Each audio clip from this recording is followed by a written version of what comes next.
마지막으로 말하노니 너희가 다 마음을 같이하여 동정하며 형제를 사랑하며 불쌍히 여기며 겸손하며 악을 악으로 욕을 욕으로 갚지 말고 도리어 복을 빌라. 이를 위하여 너희가 부르심을 받았으니 이는 복을 이어받게 하려 하심이라. 아멘. 계속해서 요한계시록 말씀 22장 19절에서 20절의 말씀도 화면에도 나와 있습니다. 또 함께 합독하며 마음에 받겠습니다. 함께 있습니다. 만일 누구든지 이 두루마리의 예언의 말씀에서 제하여 버리면 하나님이 이 두루마리에 기록된 생명나무와 미 거룩한 성에 참여함에 제하여 버리시니라. 이것들을 증언하신 이가 이르시되 내가 진실로 속히 오리라 하시거늘. 아멘. 주 예수여 오시옵소서. 아멘. 하나님의 말씀입니다. 아멘. 할렐루야. 아멘. 지난 3일 동안 평안하셨습니까? 다시 한번 믿음으로 말씀으로 정말 내가 신앙의 중심 세대로 내 삶 가운데 믿음으로 사셨습니까? 그렇습니다. 5월 한 달 동안 우리가 신앙을 잇는 중심 세대가 너가 아니라 나입니다. 다른 세대가 아니라 우리 세대가 바로 그 중심의 브릿지 제너레이션 우리 세대입니다. 그래서 5월 한 달 동안 우리 부모 세대와 다음 세대가 정말 건강하게 바로 서서 건강하게 우리 교회를 정말 하나님 나라로 세우는 복된 결단의 한 달이 되기를 간절히 축복합니다. 하나님의 임재가 예배하는 이곳에 충만하기를. 무엇보다 어디예요? 우리의 마음. 맞습니다. 통성경 하나님의 마음 주제는요 마음입니다. 우리의 마음, 다른 것이 필요 없습니다. 우리 마음에 하나님의 마음, 하나님의 임재가 가득하기를 간절히 축복합니다. 이 시간 주님의 마음을 담아서 서로를 바라보면서 축복의 인사 나눌 텐데요, 저는 예배 시간에 이 시간만큼 이렇게 아름다운 시간이 없는 것 같습니다. 인사하고 축복하는 시간, 우리 성도님들의 표정을 보면 이 시간, 이 찰나의 5초가요 세상에서 가장 행복한 시간인 것 같아요. 왜냐하면 미소와 아름다움과 축복을 나누는 시간이기 때문입니다. 오늘도 5초이지만 우리의 얼굴에 빛이 나고 아름다움을 채우는 복된 축복의 인사 나누겠습니다. 오늘은 이렇게 인사합시다. 예배당에 나오신 분들은 서로를 바라보시면서 축복의 인사 나누시고요, 온라인으로 참여하시는 분들은 채팅창에 이렇게 남겨주십시오. 끝까지 갑시다. 끝까지 갑시다. 한 가지 더 있습니다. 동행해 주셔서 감사합니다. 아멘. 마지막 호흡이 있는 그 순간까지, 달려갈 길 다 마칠 때까지 우리 믿음의 여정 끝까지 갑시다. 혼자 가지 마시고요, 함께 갑시다. 함께. 그래서 우리 옆에 있는 권사님, 우리 목사님, 장로님이, 성도님이 계시기에 나는 외롭지가 않습니다. 그래서 동행해 주셔서 감사합니다. 함께 서로 손을 잡고요, 저 천국에 다다를 때까지 한 걸음 한 걸음 십자가의 길, 하지만 그 생명의 길, 부활의 소망의 길을 걷는 저와 여러분들 되기를 간절히 축복합니다. 오늘은 어떤 날입니까? 어버이날입니다. 카네이션 이렇게 다셨습니까? 아침에 우리 손주에게, 우리 자녀에게 카네이션 다셨습니까?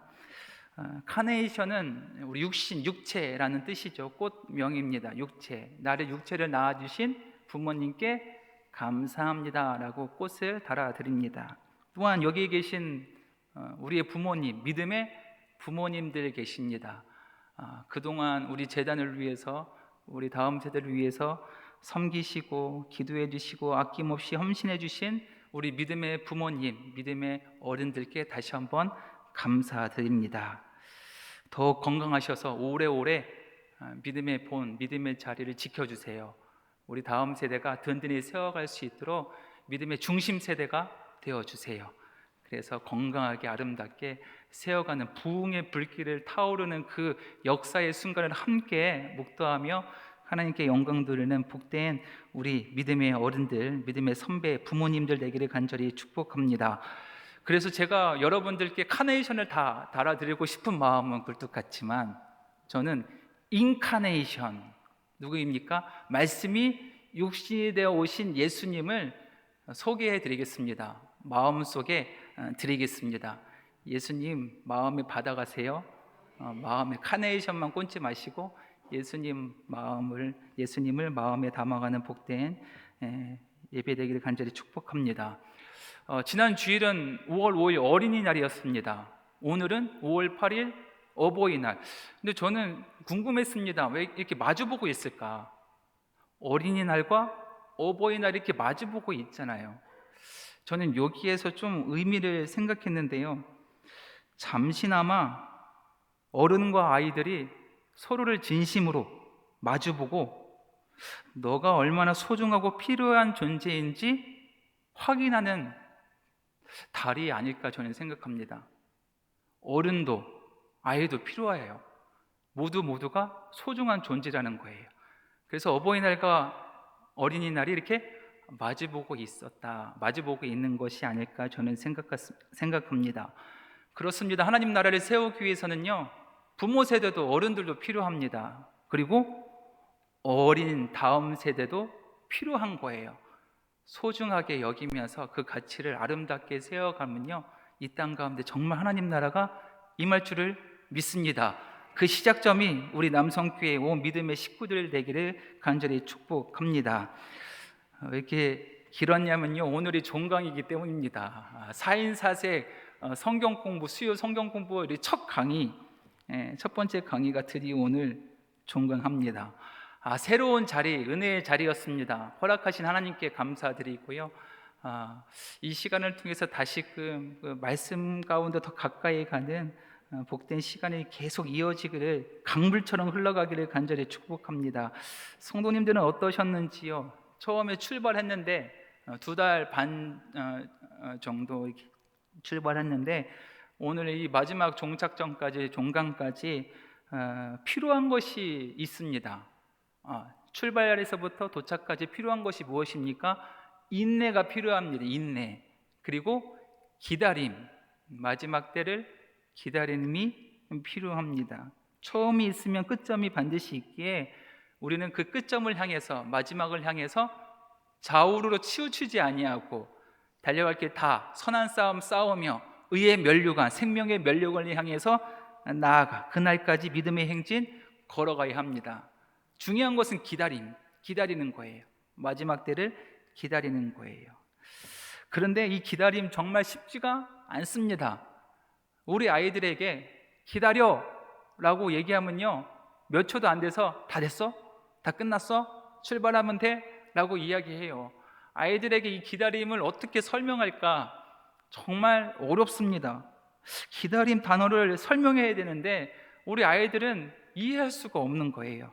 그런데 성경에 이렇게 잘 나와 있습니다. 뭐를 공부하면 돼요? 성경에 나타난 하나님의 마음 안에 기다림이 등장합니다. 표현되어 있어요. 그러니까 성경을 알려줘야 돼요. 몇 살 때부터 알려주라고 했습니까? 미운 오리 5살 때부터. 왜 5살입니까? 5살 되면요, 엄마의 마음을 꿰뚫어 보기 시작합니다. 엄마가 어떻게 하면 슬퍼하는지, 엄마가 어떻게 하면 기뻐하는지 엄마의 마음을 꿰뚫어 보는 시작하는 시간이 이 5살이에요. 그래서 이 5살 될 그쯤에 성경에 나타난 하나님의 마음을 알려줍시다.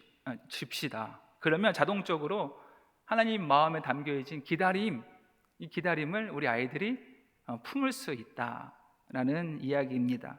그러니 우리가 먼저 배우자는 거예요. 배워서 남주자, 우리 손주들에게, 우리 자녀들에게 이 하나님의 마음을 알려줍시다. 아멘. 그래서 오늘 키워드는 기다림입니다. 기다림. 하나님의 마음에 기다림이 담겨져 있다. 어떻게 성경에 이 기다림이 표현되어 있는지 창세기부터 요한계시록까지 한번 살펴보겠습니다. 첫 번째, 하나님의 마음을 우리가 알 수 있는 것은요, 3단계라고 했습니다. 첫 번째, 성경에는 직접적으로 하나님의 마음이 담겨져 있었다. 두 번째는 간접적이고 역설적으로 세 단계, 세 방법으로 표현되어 있고, 또한 두 번째 단계는 이 성경에는 하나님의 기쁨과 하나님의 슬픔이 담겨져 있다. 또 더 깊이 들어가면 그 속에는 꿈과 눈물, 지혜와 노래, 용기, 하나됨, 그리고 온유와 겸손, 예수님의 마음이죠. 또 마지막으로 우리가 함께 살펴볼 것, 기다림. 하나님의 마음이 성경에 이렇게 다양하게 구석구석 나와 있는데, 첫 번째 기다림, 창세기 1장에 하나님 기다리십니다. 언제까지 기다리시냐?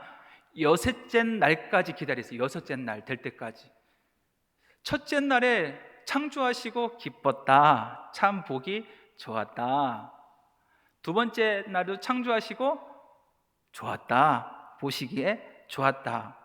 다섯째 날까지 다 창조하시고 여섯째 날에 마지막으로 인간을 창조하시고 나서 인간들이 창조된 세상을 바라보고 얼마나 기뻐했습니까? 인간들이 기뻐하는 모습을 보고 하나님께서 뭐라고 말씀하십니까? 심히 좋았다. 언제까지 기다렸어요? 세상을 창조하시고 인간을 빚으시고 창조하실 때까지 하나님이 마음을, 표현을 기다리셨어요. 그리고 모든 것을 창조하시고 인간을 만드시고 인간들이 그렇게 기뻐하면서 이 세상을 아름답게 가꾸는 모습을 보시고 하나님의 마음을 그때서야 표현하시는데 심히 좋았다, 심히 좋았다. 하나님의 기다린 마음이 여기 담겨져 있습니까? 담겨져 있습니다. 두 번째, 창세기 45장의 1절 말씀에 보면요, 요셉이 형제들을 드디어 만납니다. 22년 만에 요셉이 만나요. 형들은 요셉을 버렸어요. 하지만 22년 애굽의 총리가 된 요셉은요, 형들을 만납니다. 그런데 처음부터 자기의 얼굴을 보이지 않았습니다. 기다렸습니다. 기다렸어요. 형들을 다시 아버지의 집으로 두 번이나 돌려보냈어요. 왜? 언제까지 기다렸어요? 자기 사랑하는 동생 베냐민을 확인할 때까지 기다렸어요. 그리고 베냐민을 확인하고 자기의 얼굴을 보였습니다. 얼마나 형들을 기다렸습니까? 그런데 요셉은 마지막 자기의 사랑하는 동생을 확인할 때까지 더 기다렸다. 기다림이, 저희 성경에서 나오는 기다림은 우리 마음과 몸과 영혼을 성숙시키는 하나의 단계가 아닐까 저는 생각합니다. 하나님의 마음을 품고 기다리십시오. 절대 변하지 않는 내가 변합니다. 이거는 정말 맞습니다. 왜냐하면 그 말씀이 나를 성장하고 성숙시키기 때문입니다. 그래서 더 좋은 결과를 만들어냅니다. 하나님의 말씀을 붙잡고 있는 사람이 그렇습니다. 그래서 교회에서 말씀을 먹고 자라고 세월이 흐르면 나도 모르게 내가 변화됩니다. 내가 성숙해 갑니다. 내가 믿음이 더 성장합니다. 그것이 바로 하나님의 마음, 기다리는 마음을 품고 있기 때문입니다. 또한 창세기 12장에 보면 이스라엘 자손은 생육하고 불어나 번성하였다라고 이야기합니다. 이스라엘 백성이 번성하였다. 근데 이때 처음 약속은 어느 때부터 시작되었을까요? 한 사람, 하나님이 아브라함을 택하셔서 아브라함에게 이렇게 말씀하십니다. 너희 후손들이 숫자가 바닷가의 모래알처럼 하늘의 별처럼 번성하고 풍성해질 것이다. 하나님의 그 약속이 몇 년을 기다렸습니까? 불가가 아니요 500년을 기다리고 나서 이스라엘 백성들이 이렇게 엄청난 수가 한 민족이 되었습니다. 그러니까 출애굽기 1장은 창세기 12장에서부터 시작해서 500년의 세월이 기다리고 후손을 통해서 기다리고 나서 마침표가 바로 그 약속이 성취된 모습을 기다리니 하나님이 500년을 기다린 거예요. 500년 기다렸습니다. 또 떨기나무 가운데 누구를 부르십니까? 모세를 부르십니다. 근데 모세가 언제까지 기다리십니까? 몇 살까지? 80세가 될 때까지. 미디안 광야에서 미디안 왕자의 자리를 버리고 박차고 40세에 미디안 광야를 들어가서 40년을 하나님께서 기다리셨어요. 손에 있는 모든 힘이 다 빠질 때까지, 하나님만 의지하실 그때까지 그 준비를 40년 동안 하나님께서 기다리셨습니다. 그리고 80세에 모세를 부르셨죠. 그리고 모세를 불러서 출애굽하셨습니다. 하나님께서 출애굽시키고, 그리고 시내산에 가셔서 법궤를 주십니다. 하나님의 말씀을 주시고 나서 하나님께서 모세에게 성막을 질 수 있는 설계도를 주십니다. 하나님께 직접 말씀해 주십니다. 그래서 그 성막을 누구에게? 오홀리압과 브살레에게 맡기면서 성막을 지어라 라고 모세는 이야기합니다. 그리고 나서 모세는 기다렸습니다. 언제? 170일, 약 5개월 20일 정도를 기다렸어요. 잘 지었는지, 하나님의 말씀에 맞게, 설계도에 맞게 잘 성막이 지었는지 170일을 기다렸습니다. 그래서 성막이 다 완성이 되었는데, 출애굽기 39장 43절의 말씀에 보면 모세가 그 마침 모든 것을 본즉 여호와께서 명령하신 대로 되었으므로 모세가 그들에게 축복하였더라. 아멘. 모세가 딱 보기에는 하나님의 설계도와 이 성막이 일치된 거예요. 모세의 마음이 기뻤습니다. 하나님의 마음도 기뻤어요. 이거를 위해서 모세는 170일 가운데 기다렸다는 것. 기다리는 시간이 얼마나 간절했겠습니까? 또 애굽에서 거주한 지, 아니 종살이 된 지 430년 만에 이스라엘 백성들을 하나님께서 출애굽하십니다. 하나님도 430년을 그냥 방치된 것이 아니라 하나님도 기다리시는 거예요. 그때를, 모세를 통해 출애굽할 그때를 하나님께서 430년 동안 얼마나 기다리겠습니까? 그래서 가나안 땅, 그 약속의 땅을 보내는데 가데스 바나에서 믿음 없는 선언을 합니다. 저 땅을 들어갈 수 없습니다. 다시 애굽으로 돌아가자. 그들의 그 믿음 없는 마음에 하나님의 마음이 슬펐습니다. 그래서 40년의 시간을 그들에게 허락하십니다. 그 시간 동안 어떻게 해라?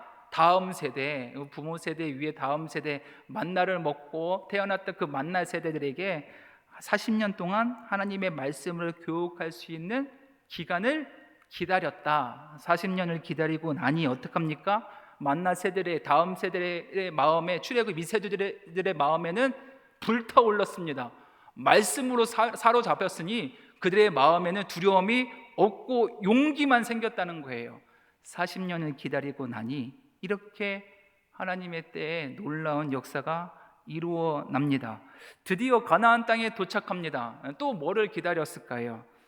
이스라엘 지파들에게 구분하여 땅을 분배합니다. 땅을 분배, 소유를 나누어 준다. 근데 이것이 언제의 출발점이었냐면 아브라함, 550년 전에 아브라함에게 이렇게 말씀하십니다. 가나안 땅에 도착한 후에 이 땅을 너에게 다 주겠다, 소유권을 다 넘겨주겠다라고 말씀하지 아니하시고 창세기 12장 7절 말씀에 보면 내가 이 땅, 이 가나안 땅을 내 자손에게 주리라 하신지라. 아멘. 아브라함 너에게 주는 것이 아니라 누구에게 준다고요? 너의 후손 자손에게 준다. 그것이 몇 년이 걸렸습니까?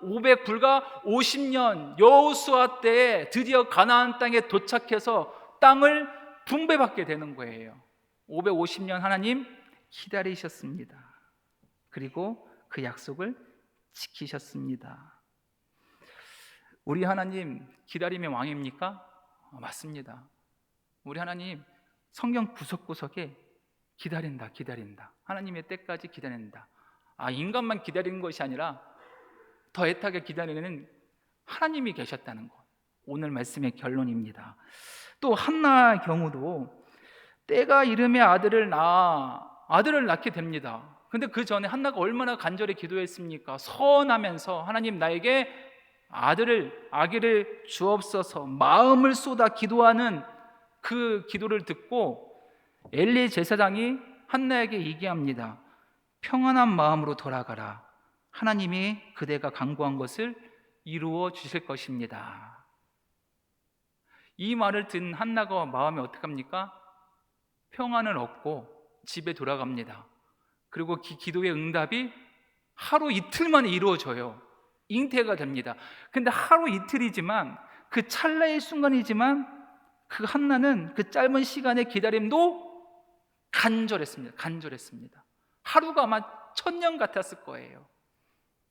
하나님이 나에게 그렇게 응답해 주신다 말씀을 듣고 집에 갔는데 하루 이틀을 지나는 그 짧은 시간이지만 한나의 마음에는 너무 간절함이 있다. 이를테면 시편 130편 6절 말씀에 내 영혼이 주를 더 기다리나니 참으로 파수꾼이 아침을 기다림보다 더하도다. 아멘. 파수꾼이 아침을 왜 기다립니까? 아침이 와야지 적군이 쳐들어오지 못하잖아요. 그러니까 파수꾼의 입장에서는 밤이 빨리 지났으면 좋겠다는 거예요. 빨리 지나가, 빨리 지나. 그래 간절한 기다림이 파수꾼이 있습니다. 이런 파수꾼의 기다림보다 우리가 주님을 더 기다리는 마음을 찾아야 된다라는 기다림의 말씀. 성경 구석구석에 이제 기다림이 계속 이제 살펴보고 있습니다. 하박국에도 하박국 2장 3절의 말씀에 보면 비록 더딜지라도 기다리라. 하나님께서 하박국에게 그 성질 급한 하박국에게 이렇게 얘기합니다. 왜냐하면 하박국의 마음에는 조금 급했어요. 조급함이 조금 있었습니다. 왜냐하면 왜 공의의 하나님께서 세상을 가만히 두십니까? 불의한 세상을 왜 하나님 가만히 두십니까? 빨리 이 세상을 좀 엎으세요. 불의한 세상을 좀 정의로운 세상으로 엎으세요. 하박국의 생각에는 자기가 생각하는 속도로 세상이 가지 않기 때문에 조급한 거예요. 하지만 하나님은 어떻게 합니까? 하나님의 기다리심에는 부족함이 있습니까? 부족함이 없습니다. 정확해요. 하나님의 기다림, 하나님의 때는 정확합니다. 부족하면 실수가 없으십니다. 인간의 생각으로, 세상의 가치로 우리가 조급하기 때문에 내 뜻대로 하나님의 때를 움직이려고 하기 때문에 내 마음이 조급한 거예요. 이것이 불신앙입니다. 하나님의 때는 정확하다, 실수가 없다. 분주한 하박국 마음에 비록 더딜지라도 기다리라. 하나님의 때는 반드시 온다. 또한 70년 동안 바벨론으로 포로로 끌려가게 되었어요. 남유다가 이제 멸망을 당하고 포로로 끌려갑니다. 몇 년이 필요했습니까? 70년이 필요하다. 예레미야 선지자가 얘기합니다. 예레미야서 25장 11절 말씀인데요, 우리 함께 읽습니다. 시작. 70년 동안 바벨론의 왕을 섬기리라. 아멘. 70년이 필요한 거예요. 이 70년의 기한을 누가 마음에 품었냐면 다니엘의 마음에 품었어요. 다니엘. 언제부터요? 포로로 끌려가서 젊은 사람들, 아주 지식층들을 다 바벨론으로 끌고 갔거든요. 그 중에 한 사람 다니엘도 포로로 끌려가면서 그 70년의 그 연수를 마음에 새겼습니다. 그리고 나서 매일매일 아침, 점심, 저녁 어디를 향해서? 무너진 예루살렘 성전을 향해서 기도를 한 거예요. 기도. 몇 년을 기다렸습니까? 70년 동안 무의미하게 시간을 보내는 것이 아니라 의미 있게 하나님의 시간으로 아침, 점심, 저녁 성전을 향해서 기도했다. 나라를 위해서, 민족을 향해서 기도했다. 그랬더니 정말 70년에 바벨론이 멸망하고 페르시아 파사 제국이 다시 등장하면서 다시 고국으로 돌아가는 하나님의 역사, 그 기다림. 다니엘도 마음에 품고 간절한 갈망으로 70년을 기다렸다. 또 신약에 오십시오. 신약에 오면 기다림이 또 있습니다. 누가복음 22장 15절 말씀도 함께 있습니다. 시작. 유월절 먹기를 원하였노라. 아멘. 예수님이 뭐를 기다립니까? 유월절을 기다립니까? 왜 예수님 유월절을 기다리셨을까요? 유월절은 무엇입니까? 유월절, 마지막 유월절을 기다리시는 거예요. 마지막 유월절에 제자들과 함께 만찬을 나누시면서 이 떡은 나의 몸이다. 나의 몸이다. 내가 찢긴 나의 몸이다. 이 잔은 내 피로 세운 새 언약이다. 그래서 첫 번째 성찬을 이루어집니다. 그 다음날 십자가를 통해서 예수님이 우리를 위해서 돌아가시는 거예요. 예수님 뭐를 기다리셨어요? 유월절, 마지막 유월절을 기다리신다. 그곳을 향해서 예수님 십자가를 걸어가시는 거예요. 마지막 유월절 첫 번째 성찬식이 있는 그 자리를 향해서 예수님은 기다리셨다. 또 마지막으로 오늘 말씀 요한계시록 22장 20절 말씀, 내가 진실로 속히 오리라. 예수님 오실 때까지 우리 어떻게 됩니까? 깨어 기다려야 된다. 기다려라. 기다려라. 서두르는 것이 아니라 기다리면 열망입니다. 열망. 예수님 오시옵소서. 오시옵소서. 창세기부터 요한계시록까지 하나님의 마음 뭐가 담겨져 있습니까? 보니까 다 기다림이었어요. 기다림. 하나님이 기다렸어요. 때를. 근데 하나님의 기다림의 때는요, 정확합니다. 부족함이 없습니다. 완벽합니다. 그 하나님의 때까지 우리 믿음으로 기다려야 할 줄을 믿습니다. 혹시 기다리지 못한 나의 조급함으로 하나님의 계획을 망칠까? 저는 조심스럽습니다. 그래서 늘 우리는 성경에 다시 한번 내 마음을 좀 이렇게 내려놓읍시다. 거울 삼아서 하나님의 마음을 다시 한번 내 마음으로 배우는 그런 매일매일 하루의 삶이 되기를 간절히 축복합니다. 오늘은 두 가지 주제입니다. 선한 싸움의 편지, 선한 싸움을 위한 편지와 승리의 노래, 두 가지의 제목을 나누면서 오늘 마지막 시간 함께 나누겠습니다. 왜 선한 싸움을 싸울까? 복음의 1세대들이요, 복음의 1세들 로마의 대화자 사건으로 어떻게 합니까? 죽음에 처했습니다. 현장에 있을로 다 복음의 1세대들의 200명이 한순간에 처형당합니다. 그리고 이것이 끝점이 아니라 기독교 박해의 시작점, 로마의 박해가 이제 시작된 거예요. 200명이 처형시켰으면, 순교했으면 끝나야 되는데 로마는 지금부터 박해가 본격적으로 AD 64년부터 313년 로마의 기독교가 공인될 그때까지 로마는 끊임없이 기독교를 핍박해 주기차게 박해합니다. 지속적으로 박해합니다. 그 박해의 초입에 복음의 1세대들이 복음의 2세대들에게 편지를 쓰는 거예요. 우리 끝까지 선한 싸움 싸우자. 예수님의 상당수의 제자들이 로마에 의해서 하루아침에 현장 이슬로 사라지는데요, 그 무렵 다음 세대를 향해서 선한 싸움을 싸우자. 우리는 하나님께서 이미 예비된 의의 면류관을 향해서 이제 달려갈 건데 너희들도 함께 동참하자 라는 믿음의 고백입니다. 우리 첫 번째 선한 싸움을 위한 편지 파트인데요, 땅끝까지 끝날까지. 어디까지요?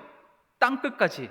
그리고 어디까지? 끝날까지 선한 싸움을 싸우는 그리스도인들을 응원하시는 누구의 마음? 하나님의 마음이다. 땅끝까지, 우리 생애의 끝날까지 하나님이 우리를 위해서 응원하신다. 그러니까 우리는 뭐 해야 된다? 싸워야 된다. 복음을 위해서 선한 싸움 해야 됩니다. 근데 싸우면 안 되잖아요. 서로 싸우면요, 볼 거 못 볼 거 다 보잖아요. 이렇게 세상적인 싸움이 아니라 우리는 복음을 향한 선한 싸움을 싸워야 한다. 베드로를 비롯한 예수님의 제자들이 이 선한 싸움을 싸워줄 것을 편지로 써 보내는 공동 서신이 있습니다. 그 중에 베드로전서 3장 8절에서 9절 말씀인데요, 빈칸 채우기가 있습니다. 함께 읽으면서 빈칸 한번 채워봅시다. 마지막으로 말하노니 너희가 다 마음을 같이하여 동정하며 형제를 사랑하며 불쌍히 여기며 겸손하며 악을 악으로 욕을 욕으로 갚지 말고 도리어 복을 빌라. 이를 위하여 너희가 부르심을 받았으니 이는 복을 이어받게 하려 하심이라. 아멘. 신앙을 잇는, 복음을 잇는 세대가 되게 하기를 소망하며 우리는 어떻게 된다? 흩어진 마음, 아무리 앞에 로마의 강압과 압박, 핍박이 있더라도 그리스도인들이요, 흩어지지 말고 마음을 어떻게 해라? 첫 번째, 합하자, 하나 되자. 마음을 같이 해야 된다는 거예요. 그리고 사랑합시다. 용서합시다. 서로를 긍휼히 여기고 불쌍히 여깁시다. 그리고 복을 빌시다. 축복을 합시다. 이것이 우리를 부르시는 하나님의 목적입니다. 부르시는 이유입니다. 이것이 이 신앙을, 이 복음을 잇는 우리의 믿음의 자세입니다. 끝까지 선한 싸움을 싸우십시오 라고 베드로는요 편지를 쓴 거예요. 편지를 썼습니다. 믿음의 아들들에게 자기의 마음을 표현하는 거예요. 베드로도 순교를 당합니다. 앞서서 다음 세대에게 자기의 마음을 편지로 쓰는 거예요. 저는 그래서요, 사랑의 우체국이 그런 통로가 되었으면 좋겠습니다. 믿음의 우리 어른 부모들이 우리 다음 세대, 우리 자녀들에게 마지막 우리의 그 믿음의 유산을 잘 기록해서 이거는 꼭 지켰으면 좋겠다. 베드로처럼요, 복음의 1세대처럼 복음의 2세대들에게 그렇게 눈물로 편지를 쓰면 그 마음이 우리 자녀들에게, 손주들에게 전달되지 않을까 저는 생각합니다. 두 번째, 미리 건네받는 승리의 노래입니다. 요한계시록 이제 마지막으로 이제 종강을 하는데요, 새 하늘과 새 땅을 만드신 하나님의 기쁨을 미리 맛봅니다. 근데 상황이 좋지 않습니다. 이 상황도 로마의 박해 시대, 너무도 힘든 이 시대 가운데 사도 요한은 하나님의 기쁨을 미리 맛보고 승리의 노래를 미리 부릅니다. 위로합니다. 복음의 2세대들에게, 선한 싸움을 싸우는 이들에게 요한계시록을 통해서, 요한 1, 2, 3서 요한복음을 통해서 믿음의 선한 싸움을 쌓아가는 자들에게 용기를 주고 힘을 줍니다. 이미 하나님께서 승리하셨다, 힘을 냅시다. 사도 요한은 참으로 놀라운 인생을 삽니다. 사도 요한의 형 야고보가 있습니다. 형과 함께 예수님의 제자가 되었어요. 예수님을 영접했습니다. 근데 사도 요한은 예수님이 참 많이 안아주셨어요. 사도 요한이 예수님께 안아주세요 라고 하면 예수님 거절하지 아니하시고 주저없이 요한을 꼭 안아주셨습니다. 12제자 중에 예수님께 제일 많이 안긴 제자가 이 사도 요한입니다. 근데 사도 요한이 지켜보니 예수님이 십자가에 달려 돌아가시고 부활하시고 승천하신 모습을 다 보았습니다. 그리고 자기 형 야고보가 유대인들에게 순교당하는 것도 봅니다. 그리고 로마의 대화자의 사건 가운데 그리스도인들이 주범으로 몰리고 그리고 핍박받고 복음의 1세대 200명이 한순간에 처형당하는 그 순간을 사도 요한이 봅니다.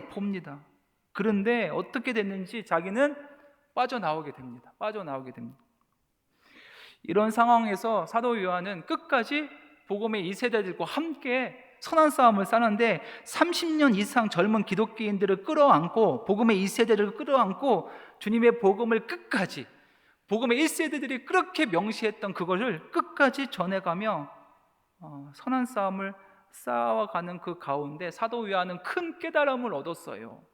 그래서 많은 사람들에게, 주변의 많은 사람들에게 구두로 이 소식을 얘기하고 또한 편지로 써서 글을 남겨서 요한 1서, 2서, 3서, 요한복음, 요한계시록까지 기록하는 거예요. 사도 요한은 다 보았습니다. 다 보았어요. 느꼈습니다. 경험했습니다. 그래서 많은 이들에게 이것을 편지로, 그리고 문서로, 또한 말로 이렇게 복음을 전한 것이었습니다. 무엇보다 요한계시록을 살펴보면 요한계시록의 가장 키워드는요, 새하늘과 새 땅이에요. 새하늘과 새 땅은요, 창세기 1장을 마음에 품지 않고는 이 새하늘과 새 땅을 이야기할 수가 없는 거예요. 사도 요한은 창세기 말씀부터 예수님의 이야기까지 마음에 품었습니다. 그리고 창세기 1장의 위대한 천지 창조의 바탕으로 예수님의 십자가의 사건을 기록한 거예요. 덮은 거예요. 그래서 새하늘 새 땅을 기록한 거예요. 주님의 이야기를 구체적으로 눈으로 경험하고 보고 깨달은 바를 요한계시록을 기록하는데 누구를 향해서? 핍박받는 자들에게, 소아시아 7교회를 향해서 끝까지 믿음의 길을 달려가자. 우리에게 새하늘과 새 땅을 주님께서 미리 예비해 주셨다. 끝까지 걷는 자에게 그 의의 면류관을 우리에게 주실 것이다 라는 것이 미리 건네만은 승리의 노래가 바로 요한계시록입니다. 그래서 하나님의 기쁨을 미리 맛본 그 장면이 참 많이 요한계시록에 나와 있는데 재미있는 상징들이 많이 있습니다. 재미있는 표현들이 많이 있습니다. 그것이 하나님의 마음입니다. 하나님의 마음. 하나님의 마음을 읽고 하나하나씩 볼 수 있으면 좋겠는데, 오늘은 첫 장과 끝장을 한번 보겠습니다. 요한계시록 1장 17절 말씀에 보면, 요한계시록 1장 17절 제가 한번 함께 읽으면서 빈칸을 한번 채워보겠습니다. 내가 볼 때에 그의 발 앞에 엎드려져 죽은 자 같이 되매. 누구 발 앞에? 예수님 발 앞에 엎드려져서 나는 죽은 자와 같이 되매, 그가 예수님이 오른손을 내게 얹고 이르시되 두려워하지 말라, 나는 처음이요 마지막이니. 아멘. 반모섬에서 예수님을 만난 거예요. 예수님 만난 거예요. 사도 요한은 부활하신 예수님도 만났고요. 또한 그 전에 변화산상에서 그 하나님의 음성까지 들었던 그 자입니다. 베드로와 형과 야고보와 변화산상에서 하나님의 음성을 들었던, 하나님의 음성 앞에 엎드려졌던, 그 경험했던 사도 요한이었습니다. 이때도 마찬가지로 반모섬에서 반가운 주님을 본 거예요. 그러니 어떡합니까? 엎드러져 죽은 자처럼 엎드려져 있을 때 주님께서 뭐 하십니까? 사도 요한의 손을 오르만져 주시면서 수고했다, 복음을 지키고 끝까지 선한 싸움 싸워서 고생 많았다, 두려워하지 말라. 예수님의 마음, 또 사도 요한의 마음은 어땠습니까? 기뻤습니다. 예수님께 위로받았잖아요. 예수님께 직접 위로받았잖아요. 얼마나 기뻤습니까? 말로 닿을 수 없는 기쁨을 요한계시록 1장부터 기록됐습니다. 또한 요한계시록 마지막 장 22장 19절에서 20절 말씀에 보면요, 이것도 함께 읽습니다. 만일 누구든지 이 두루마리의 예언의 말씀에서 제어버리면 하나님이 이 두루마리에 기록된 생명나무와 및 거룩한 성에 참여한함을 제어하여 버리시리라. 이것들을 증언하신 이가 이르시되 내가 진실로 속히 오리라 하시거늘. 아멘. 주 예수여 오시옵소서. 아멘. 아멘. 예수님이 뭐라고 합니까? 내가 속히 오겠다. 예수님의 마음을 한번 느끼셨습니까? 예수님의 마음은 빨리빨리 내 사랑하는 자녀들을 만나고 싶은 예수님의 마음을 첫 번째로 읽어야 되고, 하지만 예수님이 빨리 갈 수 없는 이유가 있습니다. 아직도 회개하지 않는, 아직도 아버지께로 돌아오지 못한 자들이 있기에 기다리시는 거예요. 이 두 가지 예수님의 마음을 말씀에 통해서 우리가 알아야 됩니다. 예수님의 마음, 두 가지 마음. 첫 번째는 사랑하는 백성들, 사랑하는 자녀들을 빨리 만나고 싶은 예수님의 마음. 두 번째는 아직도 아버지 품으로 돌아오지 못한 많은 백성들을 기다리시는 예수님의 마음, 여기에 담겨져 있습니다. 예수님의 마음을 누구보다 잘 알고 있는 사도 요한은 무엇입니까? 뭐라고 말씀하십니까? 아멘. 주님, 언제든지 주님 때 오시옵소서 라고 요한계시록은 이렇게 마칩니다. 아멘. 언제든지 주님의 때에 오시옵소서. 식당에 가면 손님들을 어떻게 맞이합니까? 어서 오세요. 그 식당은 준비된 식당입니다. 근데 식당에 재료가 다 팔렸어요. 그럼 어떻게 합니까? 손님이 와도 준비가 되지 못한 식당은 손님을 받을 수가, 어서 오세요 라고 할 수가 없습니다. 다음에 오세요. 사도 요한은 준비가 됐습니까? 준비가 됐습니다. 언제든지. 왜? 지금도, 이때도, 반모섬에 그 갇혀 있을 때도 선한 싸움을 계속 싸워가며 달려가기 마칠 때까지 끝까지 믿음의 여정을 걸어가며 준비하기 때문입니다. 사랑하는 성도 여러분, 기다림의 반대는 조급함입니다. 조급함은 내 일정에 하나님의 시간을 맞출 때 일어나는 불신앙이라고 했습니다. 결국 하나님 보고 나에게 맞추라는 억지입니다. 하나님 나에게 맞추세요. 이거 억지 부리는 거예요. 조급함이 그렇습니다. 우리가 하나님께 늘 요구하는 것이 있습니다. 빨리요. 하나님 빨리. 하지만 하나님이 우리에게 요구하시는 것이 있습니다. 발음입니다. 바르게. 그때를 기다려라. 바른 자, 의로운 자, 경건한 자, 시몬의 기다림을 우리가 배워야 합니다. 누가복음 2장 25절에 그는 의롭고 경건하여 이스라엘의 위로를 기다리는 자라고 기록되어 있습니다. 시몬은 세월이 흘러도 노년이 되어도 하나님과의 바른 관계 가운데 기다렸습니다. 메시아를 기다렸습니다. 하나님의 때를 기다렸 예언대로 예수 그리스도, 아기 예수 그리스도의 메시아를 안고 축복하는 그 인생이 되었습니다. 얼마나 축복의 인생이 되었습니까? 강의를 이제 마치면서 나의 조급함으로 혹시 하나님의 은혜를 망가뜨리는 적이 있는지, 아니면 이 믿음의 공동체를 무너뜨리고 있는지 저 자신을 한번 돌아보았습니다. 조급하면 내 뜻이 하나님의 계획을 앞서게 됩니다. 바르지 못합니다. 그래서 우리는 날마다 하나님의 마음을 품어야 합니다. 성경에 나와 있습니다. 한 권이면 충분합니다. 그것이 기다림이었습니다. 그런데 그 기다림은 내가 하나님을 기다리는 것이 아니었어요. 오히려 누가요? 하나님이 나를 기다리시는 기다림이 더 컸습니다. 내 믿음이 자랄 때까지 오늘도 하나님은 나를 기다리십니다. 내가 하나님을 기다릴 줄 알았는데, 내가 주님을 기다리는 줄 알았다고 이렇게 떵떵거리며 얘기했는데 오히려 하나님이 나를 기다리세요.